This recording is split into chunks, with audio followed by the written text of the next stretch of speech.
Le damos la bienvenida a la doctora Silvia Pradas, quien va a hacer una intervención con el título La educación superior en el contexto de la pandemia del COVID-19, debates sobre las brechas tecnológicas y ciencia y tecnología. Bienvenida, doctora Silvia Pradas. Muchas gracias por la presentación.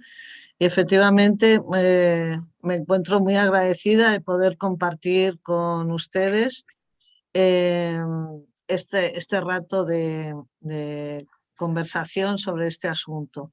Voy a compartir con esta presentación. ¿La ven, no? Perfecto. A ver. Sí, la vemos. Muy bien.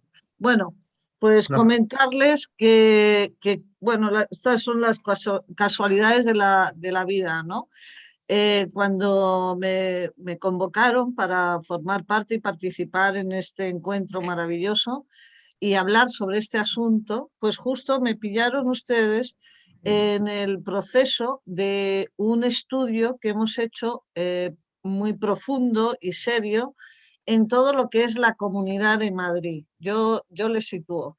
Dentro de España, la capital de España es Madrid y Madrid es una comunidad de las más grandes de España y que cuenta con más de 14 universidades entre públicas y concertadas. Entonces, la agencia de evaluación nos citó a este grupo de trabajo que están aquí, en el que yo me encontraba como miembro de la Universidad Alfonso X el Sabio, para llevar a cabo un estudio que analizáramos este presente y este prospectivo, ¿no?, sobre la situación actual que hemos vivido con el COVID. El periodo analizado ha sido el primer cuatrimestre del año 2021, ¿no?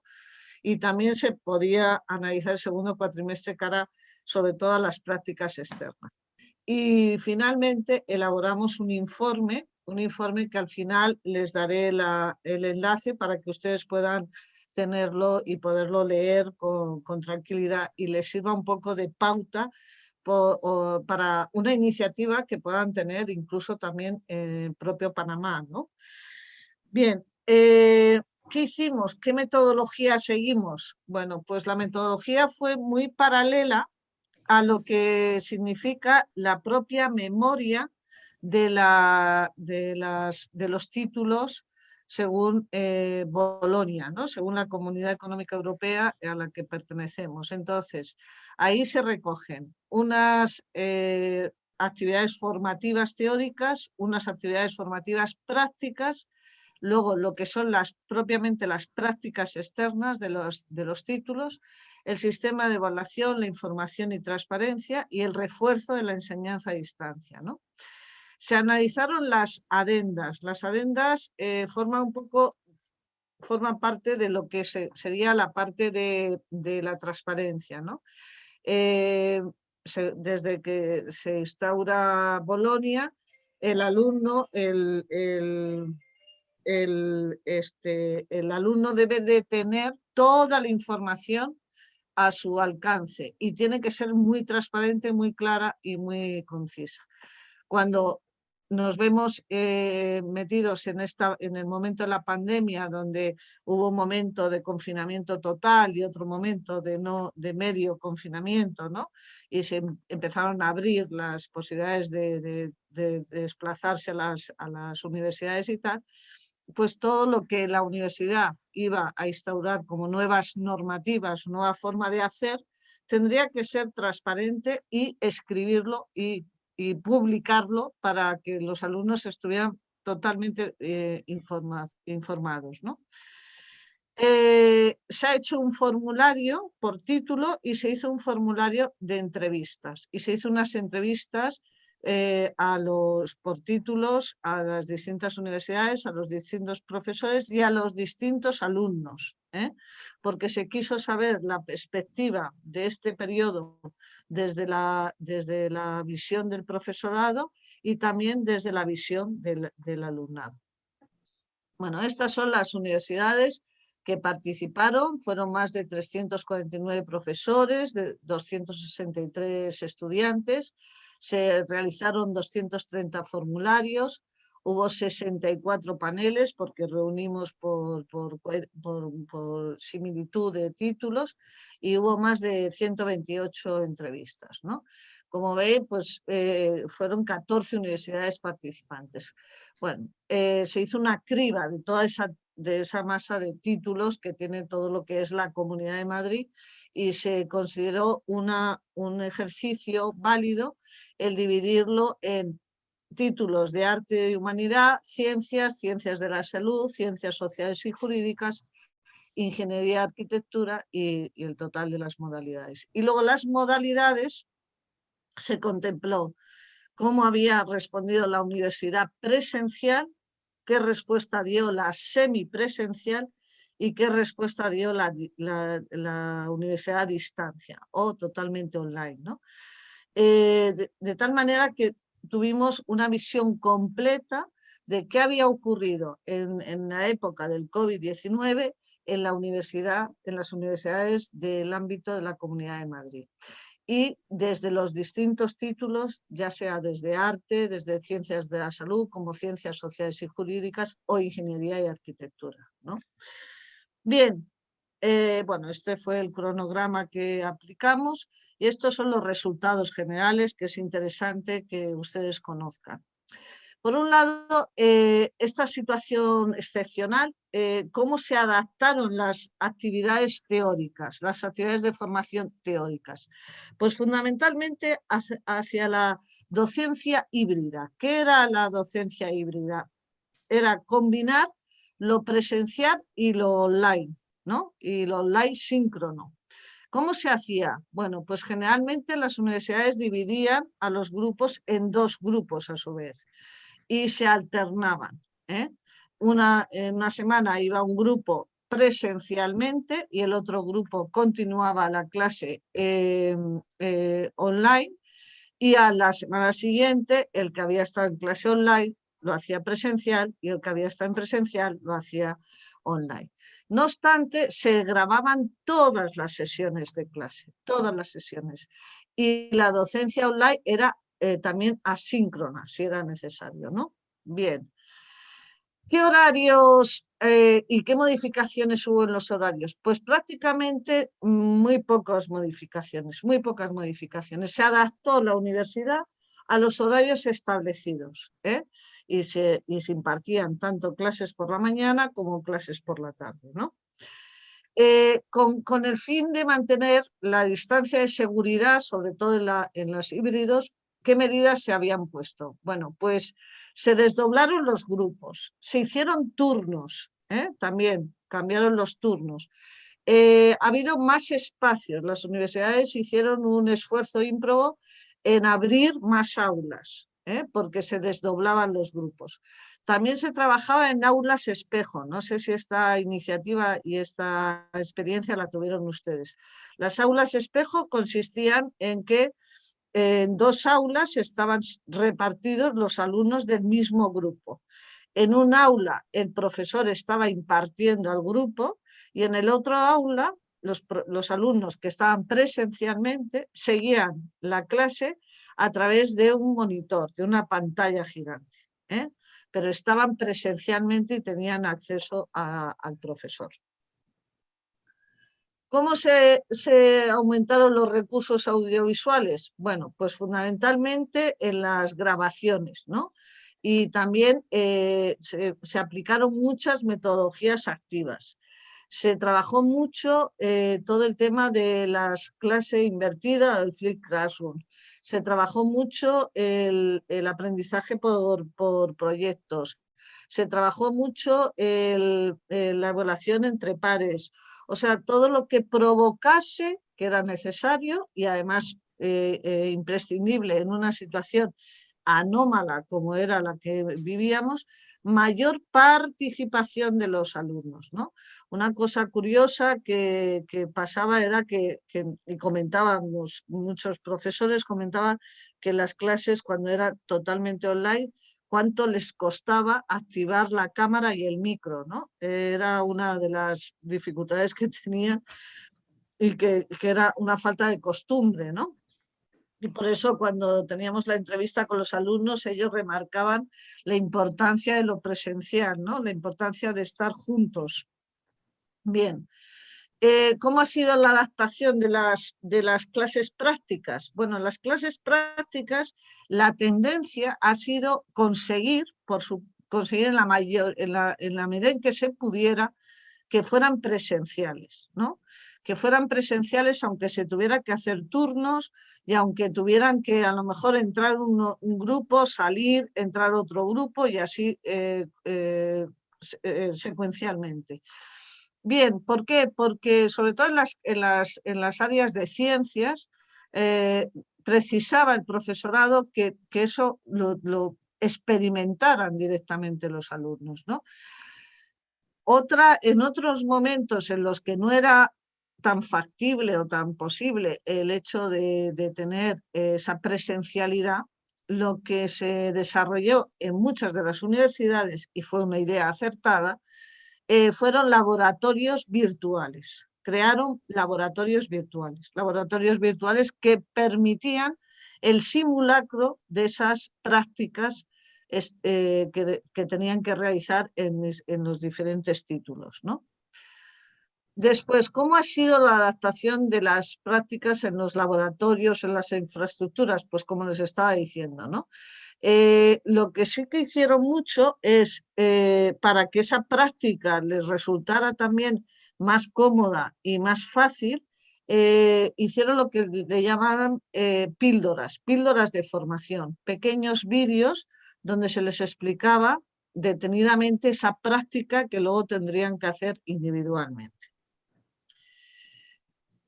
¿Cuáles son las buenas prácticas que se ha sacado de este estudio y de lo que nos han transmitido los profesores y tanto los profesores como los estudiantes como posibilidad para, bueno, para mejorar, ¿no? Porque yo creo que ha sido una experiencia muy dura, ha sido una experiencia donde evidentemente la tecnología nos ha salvado a todos, y si no hubiera sido por la tecnología, pues difícilmente hubiéramos conseguido salvar ese curso académico en los distintos títulos, en las distintas universidades, pero también ha sido una oportunidad para valorar aquello que hacíamos y aquello que carecemos y que debemos de mejorar, ¿no? Pero sí que es verdad que se ha valorado otras cuestiones nuevas, ¿no? Como puede ser la docencia híbrida, ¿no?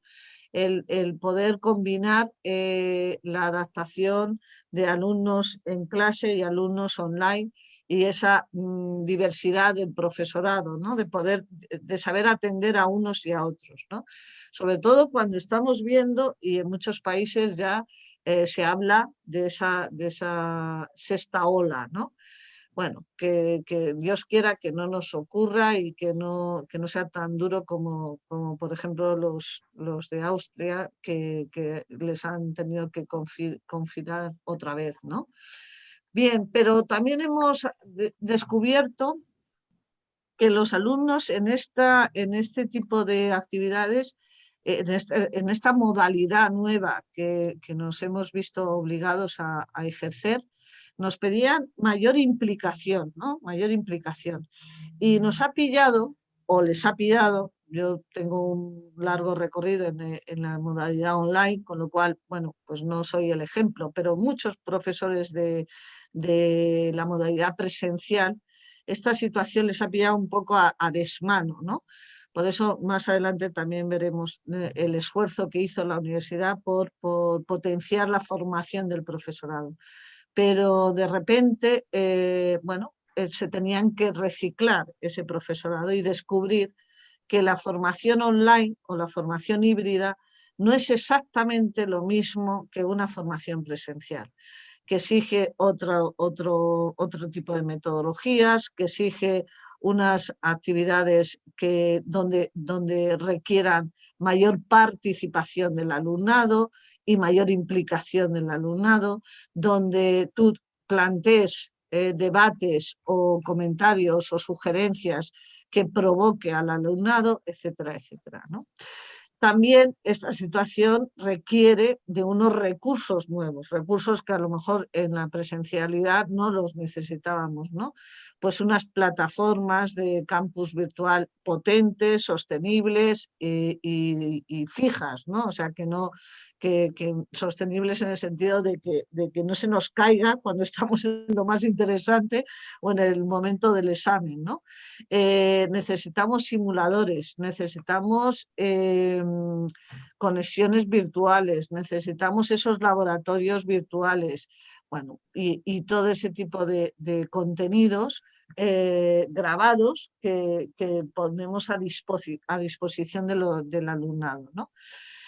Y esto a su vez nos ha abierto la mente en el sentido de romper un poco con una educación excesivamente tradicional,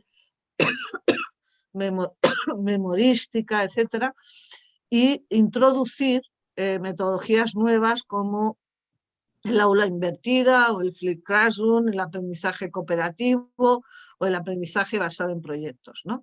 Y de repente eso, llevado a una enseñanza híbrida o una enseñanza totalmente online, despeja muchas incógnitas por parte del alumnado de pensar bueno, pues qué más da, yo digo que sí, que estoy en clase, me conecto, pero me voy a tomar un café y tal.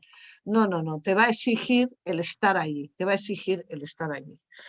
Bien, en esa misma línea, las actividades formativas, tanto teóricas y prácticas, pues van a exigir unas mejoras ¿en qué? Pues mejoras en los contenidos. Los contenidos no pueden ser, una vez más, PDFs que convirtamos y que colguemos, ¿no? Tienen que ser unos contenidos vivos, unos contenidos interactivos, unos contenidos que le den gracia a la clase, ¿no? Y que me enganchen a mí como alumno y me atraiga mi atención constante, ¿no? Para eso debemos de esforzarnos en una formación docente brutal, ¿no? Muy fuerte, una formación docente donde ayudemos al profesorado a entender cómo se debe de afrontar esta nueva metodología, esta nueva forma de enseñar, ¿no? Y esa formación tiene que implicar ya participación e interactividad, de tal manera que así, si lo he aplicado y lo he vivido en mi propia carne, lo podré llevar al aula, ¿no? ¿Qué provoca esto? Pues unas limitaciones, evidentemente, pues un sobreesfuerzo, porque ya no son esas clases estándar donde yo suelto el rollo y doy la fecha de examen y corrijo el examen y se ha acabado mi tarea, ¿no? Mi responsabilidad, no. Es un esfuerzo donde yo me implico mucho más, donde estoy más en la formación de mis alumnos, en buscar en la mejora de ellos, etcétera, etcétera, ¿no? Unos problemas de horario y de tamaño de los grupos cuando hacíamos sobre todo los grupos burbuja o las clases espejo. Bueno, pues eso provocaba también muchas limitaciones en algunas universidades donde materialmente no cabían, ¿no? Pero bueno, pero también han sobrellevado este tema. Bueno, yo no sé si me estoy pasando y por eso voy a ir un poquito más rápido. Con respecto a las prácticas externas, que es un punto débil en estas situaciones y en el caso concreto del COVID, ha sido una preocupación por parte de todas las universidades. ¿Por qué? No porque las universidades estuvieran poniendo trabas para que los alumnos hicieran las prácticas, sino que esas prácticas externas que van a empresas o a centros o centros escolares o gabinetes, etcétera, de salud, depende de la titularidad, ¿no? Eran estos, los receptores, los que estaban poniendo pegas, ¿no? Los que ponían pegas por el tema del COVID. Con lo cual, ahí hubo que reinventarse mucho la universidad y buscar soluciones ante esa situación. Las soluciones más extendidas fue, sobre todo, una palabra, flexibilidad, ¿no? Flexibilidad en cuanto a que el periodo de práctica se pudiera prolongar, esperando y con el ánimo de que eso terminara en algún momento o se abriera la posibilidad de tal. Flexibilidad en cuanto a que esas prácticas pudieran ser online, ¿eh? Una cosa impensable antes del COVID, ¿no? En nuestra mentalidad académica. Pero todo esto nos ha obligado a eso, ¿no? Y entonces ahí de repente hemos descubierto que hasta en esas situaciones también conseguimos un buen aprendizaje, ¿eh? O sea, que no nos tenemos que llevar las manos a la cabeza y pensar, bueno, esto es imposible, esto es un caos, esto va a ser... No, no, todo lo contrario.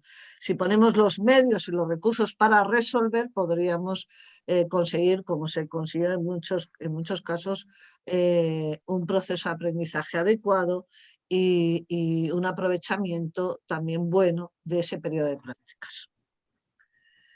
Bueno, esas son las mejoras y finalmente el sistema de evaluación. El sistema de evaluación, visto lo cual en esta situación también la universidad tuvo un tiempo de reacción rápido y curioso. Dijo, bueno, vamos a ver, no lo podemos dejar todo para el examen, ¿no? O sea, si aplico esas metodologías nuevas, si aplico esa provocación de más interacción del alumnado, etcétera, estoy consiguiendo o tengo que valorar la implicación del alumnado en ese proceso de aprendizaje. Por lo tanto, voy a darle mucho peso a la evaluación continua y aumentando la ponderación, ¿no?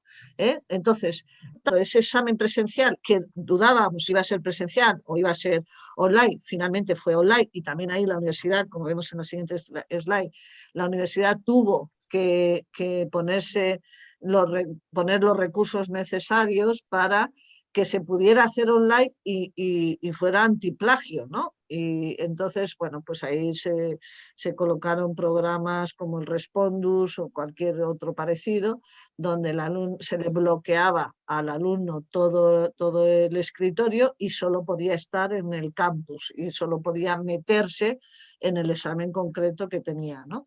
Y entonces, bueno, pues eso salvaba, en cierta medida, pues que no hubiera trampas, ¿no?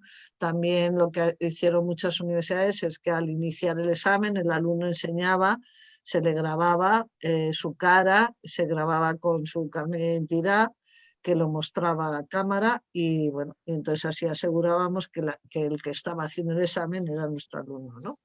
Bueno, todo ese tipo de cuestiones, pero la clave de esto es eso, ¿no? Que se valoró pues todo ese trabajo continuo, mucho más que el hecho del último momento con el examen final, ¿no?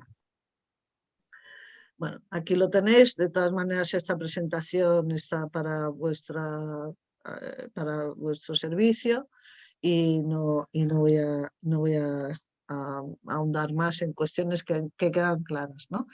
Con respecto a la información y transparencia, pues lo que os estaba diciendo, ¿no? Todas las universidades abrieron incluso un apartado específico que le llamaban COVID-19 y tenían lo que se llamaba un coordinador del COVID-19, un responsable, cada universidad, del COVID-19. Ese perfil, ese rol, consistía en estar constantemente informando de las cuestiones, de las novedades, etcétera, y era también el receptor de cualquiera de los alumnos que tuvieran o que se contagiaran o lo que fuese, ¿no? Y entonces esto era también muy interesante cómo las universidades respondieron ante un alumno que tuviera que tener un periodo de confinamiento o lo que sea, si coincidía con los exámenes, cómo se le preparaba una oportunidad para hacer el examen en otro momento, o sea, se facilitó todo, ¿no? Y simplemente la base de todo era que hubiera información, que fluyera la información y que fuera transparente, tanto por parte de la universidad como por parte de los propios alumnos. Pero era importante, sobre todo cuando los alumnos se hicieron las clases híbridas, cuando asistían a la universidad, que transmitieran si habían sido contagiados o no, y con quién habían estado, ¿no? Bueno, esto es el refuerzo de la enseñanza. Las universidades entendieron dos cosas claves, por resumiros. Por un lado, el apoyar más la formación del profesorado en esta materia, en todo lo que fuera la tecnología, el uso de la tecnología en el aprendizaje, los campus virtuales, etcétera. Y también se entendió una ayuda o un apoyo económico en cuanto a la conectividad desde casa, el equipamiento, si tenían o no ordenador, si tenían wifi o no, etcétera, ¿no?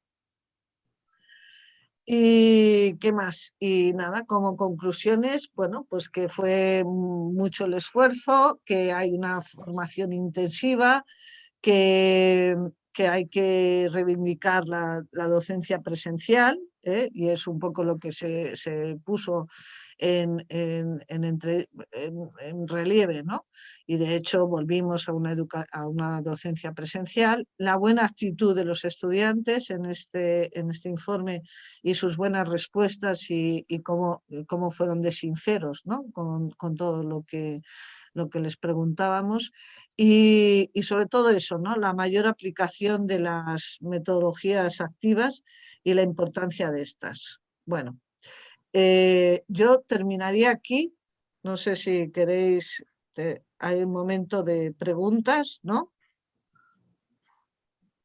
Sí tenemos un segmento de preguntas.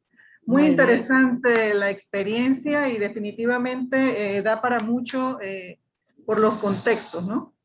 El Sí. contexto europeo, el contexto latinoamericano, las experiencias son varias.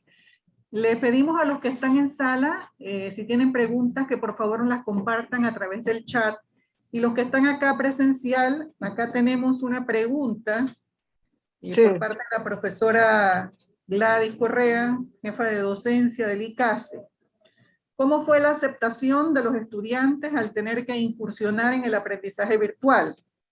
Y entre las buenas prácticas, ¿cómo fue la participación de las universidades? Bueno, pues como te he comentado, los estudiantes, te refieres al periodo en que todo fue online, ¿no? Bueno, el estudiante tipo de educación presencial, te voy a ser sincero, lo pasó mal en esos primeros momentos, porque no estaban acostumbrados, no entendían mucho la adaptación a la educación online, ¿no? Pero enseguida se adaptaron y pudieron rodar. Como anécdota te cuento eso, ¿no? Que les costaba mucho el poner la cámara y el micro, ¿no? Y compartir, ¿no? Y ver a sus compañeros a través de las cámaras y tal.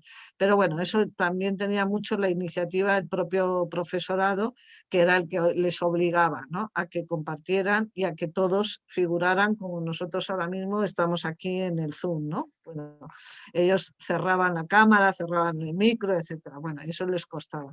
Pero es la manera de simular la clase presencial, ¿no? Y luego, con respecto al profesorado, pues el profesorado, como te he contado, y las universidades tuvieron que ponerse las pilas, ¿no? Es una expresión que utilizamos nosotros, ¿no? Tuvieron que estar a la altura de las circunstancias rápidamente y entender la importancia que tenía el responder a los alumnos en esa situación, porque o sea, fue la educación, yo creo, fundamentalmente, esa es mi opinión, la que nos salvó de ese periodo tan horrible que pasamos, ¿no? En todos los sentidos, no solamente la universitaria, sino también la no universitaria, ¿no? Muchas gracias. Silvia, no sé si hay alguna otra pregunta acá en sala. También me adelantaría a preguntarle con respecto a la formación de los profesores, si estaba claramente los profesores en capacidad de poder enfrentar el tema virtual, la virtualidad y la semipresencialidad. Pues no todos, no te voy a mentir, no todos, efectivamente. Y ahí hubo que hacer un rodaje de formación rápido, express, ¿no? Para que se pusieran al día. ¿Qué facilitó? ¿Qué facilitó mucho? la elección de los campus. De los campus virtuales. Si el campus virtual era un campus amigable, muy interactivo, muy inductivo, muy claro, muy fácil, ¿no? Muy accesible, eso ayudó mucho al profesorado, ¿vale? Pero sí que es verdad que se les sometió a cursos express para que pudieran estar a la altura de lo que se les exigió en ese momento. Y estuvieron a la altura perfectamente. Otra pregunta es, ¿considera usted que la evaluación debe mejorar o cambiar de acuerdo a los resultados del estudio? La evaluación, me has dicho, la evaluación. Correcto, la Sí, evaluación. sí, yo personalmente creo que le damos demasiada importancia o demasiado peso a lo que es el examen final y debemos de darle mucho más peso y ponderar más la parte de la evaluación continua. Y luego ser mucho más creativos en esa evaluación continua, donde desarrollemos actividades que sean conjuntas, que trabajen en equipo, que trabajen colaborativamente los alumnos. Incluso en el mundo online, donde ellos no se conocen y cada uno viene de un sitio distinto o de un país incluso diferente, ¿no? El perfil de un alumno online generalmente se entiende como alguien que está muy solo, ¿no? Muy solo y él solo contra el ordenador. Bueno, pues hay que romper ese mito porque no es verdad. Le puedes hacer que se sienta comunidad de aprendizaje con el conjunto de sus compañeros y lo debemos de hacer de esa manera. Otra pregunta dice, ¿cómo se evidenció el tema de calidad de la educación considerando los resultados? Pues el tema de la calidad es muy buena pregunta. El tema de la calidad se evidenció por los resultados académicos que obtuvieron, pero ahí hemos sido muy críticos y tendremos que verlo con cierta perspectiva, si esos resultados académicos son del todo objetivos y realmente estrictos, si no hubiera habido COVID-19. ¿Me explico? No puedo decir más, pero me habéis entendido. Así es, muchísimas gracias, Silvia, por Nada, vosotros. compartirnos esta gran experiencia. De verdad que ojalá se puedan sistematizar más experiencias como esta y ojalá también en nuestra región que puedan ayudarnos a tomar decisiones acerca de qué debemos hacer con la educación y específicamente también que ha sido en el caso nuestro muy importante la formación de los profesores en entornos virtuales y las capacidades también de nuestras universidades, como usted bien señaló, que tuvo que haber sido brutal, usó la palabra brutal, muy fuerte, el tema de la preparación de los docentes y de las mismas instituciones para poder responder a este tema. Muchísimas gracias, Silvia. Gracias por su participación y por compartirnos.